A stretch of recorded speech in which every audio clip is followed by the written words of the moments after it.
Hey guys, and welcome to the Working Money Channel. So this from James RULEXRP, Euro tops dollar as payments currency for the first time since 2013.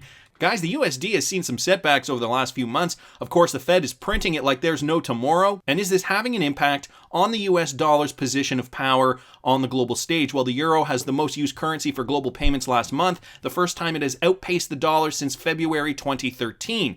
Data from the Society of Worldwide Interbank Financial Telecommunications, or SWIFT, which handles cross-border payment messages for more than 11,000 financial institutions in 200 countries, showed the European Union's single currency and the greenback were followed by the British pound and the Japanese yen. The Canadian dollar overtook China's yuan for the 5th spot, SWIFT said. So, trade upheaval, a pandemic-induced recession, and political disharmony renewed pressure to reduce the share of international payments in dollars. The U.S. currency has weakened more than 11% from its March peak based on a Bloomberg index that measures it against a basket of major peers, and many observers are predicting its valuation to drop further. We are not too surprised about this. Here's a chart just demonstrating where the US dollar's position was in comparison to the euro. And you guys can see here it crossed over in around 2013, as this article has stated. And now we're seeing that same shift over here. They're talking about last month, so that would have been October 2020. All this as we're running up against a pandemic and a great reset. Now, this guy's from XRPYOYO on Twitter, ECB Forum on Central Banks 2020. Madame Christine Lagarde, Chair Fed Jerome Powell, and Andrew Bailey, Governor of England, discuss digital currencies and cross-border payments. Guys, I wanted to play you this. Take a listen. Payments have been also significantly transformed, closer to home in a way, where a lot of digital payments are accelerating, are pushing us in the direction of exploring alternative modes of payments. And there will be transformation that will be beneficial. There will be sectors or services that were not available that can be now provided from anywhere to somewhere, to use the David Goodhart analogies. And that can be extremely beneficial. Plus, being a little bit from my corner here in Europe, it will accelerate digitalization, which is an area where Europe was a little bit lagging behind and where clearly much progress had to be made. So to the extent that this is supported by the training that is necessary, the skill setting, resetting, however it's called now, I think that it will be beneficial for productivity in Europe in particular.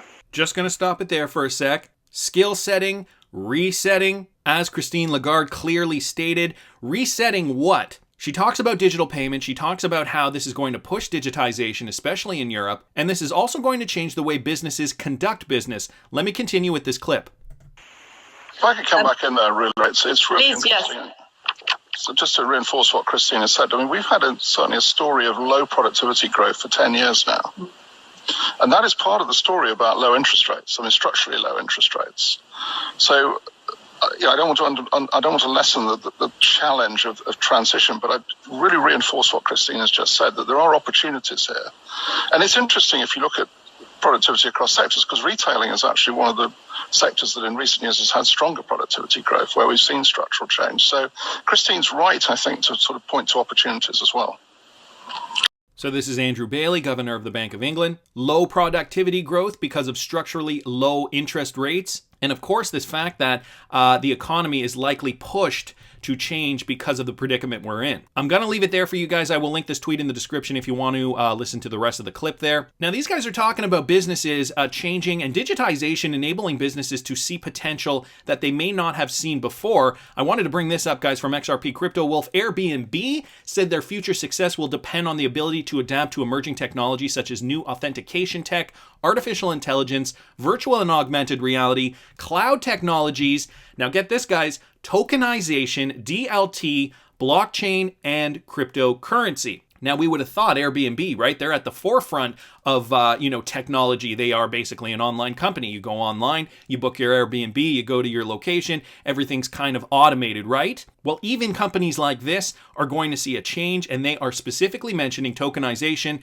DLT, blockchain, and cryptocurrency. Let me read you some of this. Rental giant Airbnb is highlighting cryptocurrency and blockchain as two emerging technologies that could be crucial to the company's success in the future. In a prospectus filed with the U.S. Securities and Exchange Commission for its proposed initial public offering, that's IPO, Airbnb gives an in-depth look into the company's current financial state and future strategies to increase profitability. Now, of course, you guys got to think Airbnb has likely seen a huge hit over the pandemic. Not a lot of people are vacationing, and so is this a good time to invest in a potential IPO once that is released? Especially if their profits are down, we might see some good deals. Anyway, that's just a sidebar. The vacation rental industry is rapidly evolving in terms of technological standards and product and service offerings, says Airbnb, to adapt to changing customer preferences and demands. The company emphasizes the importance of integrating new technologies, and then they talk about those technologies. Gonna move down here.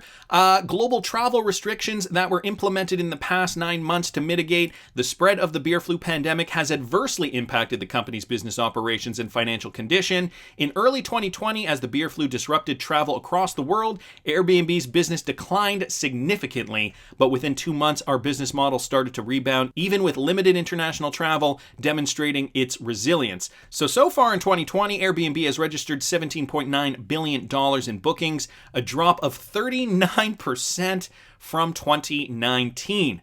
They took a hit, but they're realizing they're adapting. Again, going back to this idea that, the world is going to need to adapt. Digital currencies, blockchain technology, DLT, it's all going to be part of this new emerging system. And Ripple, the company, positioned in a perfect spot to help companies like Airbnb make this happen. Don't know if you guys remember, I did a video just a few days ago now with David Schwartz talking about Uber and Airbnb as those potential examples where utilizing RippleNet and leveraging XRP could be beneficial for their payment system. Well, maybe, just maybe, companies like Airbnb and Uber will feel like they'll need that competitive edge now more than ever. Who knows? I'm just speculating at this point. This guy's from Poochie. Google is now taking on banking plans to compete with Square and PayPal. So another big player throwing their hat in the ring. Google moves into Venmo and bank territory with checking accounts and updated payment apps. So Google is moving deeper into consumer finance. The tech giant will let users open bank accounts, pay friends, and manage budgets through a new version of its Google Pay app rolling out on Wednesday. So they are partnering with Citibank and Stanford Federal Credit Union to launch the mobile banking app, and it said it plans to add 11 new partner institutions next year. Google Pay will also let users send peer-to-peer payments, a feature that made PayPal's Venmo and Square's Cash app household names as people shift to digital payments during the pandemic. It is no surprise that the big players like Google are watching what their competitors are doing, seeing how they can move in to other verticals that they previously perhaps hadn't done business in, at least not at the level that they would have liked to. So it's interesting to hear Google now looking to take on PayPal's Venmo and Square's Cash app, all have to do with digital payments. We know PayPal recently just added a cryptocurrency option to its service, so that's very, very interesting news as well. And Benoit Cœuré, guys, head of the Bank for International Settlements Innovation Hub, said wholesale CBDCs will likely use blockchain. This coming from XRPCRYPTOWOLF. There's more to this, though. There are two choices for central bank digital currencies: token-based, which implies blockchain, or account-based, but most of the financial institutions targeted by a wholesale CBDC already have central bank accounts. Referring to these accounts, Cœuré said, that's not wholesale CBDC, that's the traditional way to do it, and it's often tokens that are desirable. A common driver for a wholesale CBDC is the adoption of distributed ledger technology by many financial institution infrastructures, FMIs, around the world. Tokenizing central bank money makes on-chain payment far easier. Hence, the Swiss National Bank and the SIX Digital Exchange have been exploring a wholesale CBDC for a while now. They're now collaborating with the BIS and plan to share more details in December. Looking to adopt distributed ledger technology, so that's a big advancement in the space. If there's no CBDC, another alternative is to integrate the DLT ledger with the existing payment rails, the real-time gross settlement system, RTGS. In Switzerland's case, the stock exchange owner SIX happens to operate the CCOM system as well. Europe becoming more digitized. Okay, these talks about wholesale CBDCs, that'll be the first step. Of course, next we will see retail CBDCs. This all in front of a backdrop of Christine Lagarde and Andrew Bailey talking about the digitization of payments in Europe specifically. And the resetting, as Christine Lagarde puts it, this whole idea that we are going to be forced to move digitally, which means we'll need electricity, right? Of course. Let me let you in on something. Maybe getting a backup generator isn't such a bad idea. Because you know what I saw next, guys? Courtesy of $4 XRP. And, we know this Great Reset plan is underway. It's no secret. I think we can all agree on that. I mean, I still talk to people and, I tell them about a Great Reset and they kind of look at me like I have 4 heads. And then I just say, Google it. Like, just Google it. It's not even anything that they're talking about on like fringe websites or anything. This is public information coming straight from the World Economic Forum. Anyway, Dawdler for XRP sent me this, which I thought was very interesting and slightly disconcerting. This from XRP Flanders on Twitter. They coming for our crypto, WTF are these lunatics up to now? Okay, let me play you this clip, guys. This back from July 2020. And this is Klaus Schwab, founder of the World Economic Forum. Listen to what he has to say. But still, pay insufficient attention to the frightening scenario of a comprehensive cyber attack, which would bring to a complete halt to the power supply, transportation, hospital services, our society as a whole. The COVID-19 crisis would be seen in this respect as a small disturbance in comparison to a major cyber attack. To use the COVID-19 crisis as a timely opportunity to reflect on the lessons the cybersecurity community can draw and improve our preparedness for a potential cyber pandemic. I do not like the sounds of a cyber pandemic. I'm being serious. I almost got shivers when he started talking about this idea of, a cyber attack hitting the grid, taking down the power supply.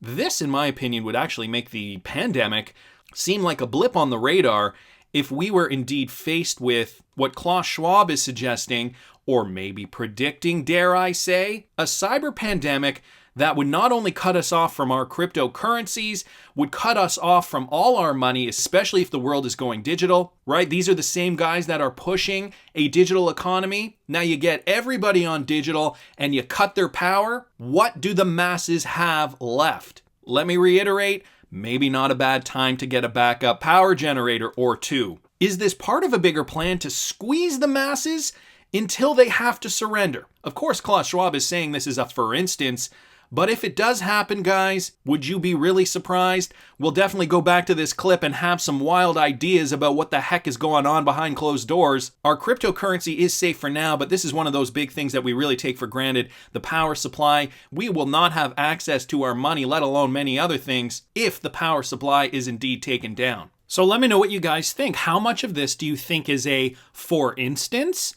or how much is it preconditioning us to be prepared for a convenient coincidence to happen sometime down the road? Brought to us coincidentally, or maybe not so coincidentally, by the people who are telling us there is going to be a great reset, namely Klaus Schwab from the World Economic Forum. At this point, maybe gold bars is the way to go. I don't know, that's just my opinion. I want to hear what you guys think. Please subscribe to the channel if you haven't already. Like the video if you like the content I'm providing. I always love hearing your comments.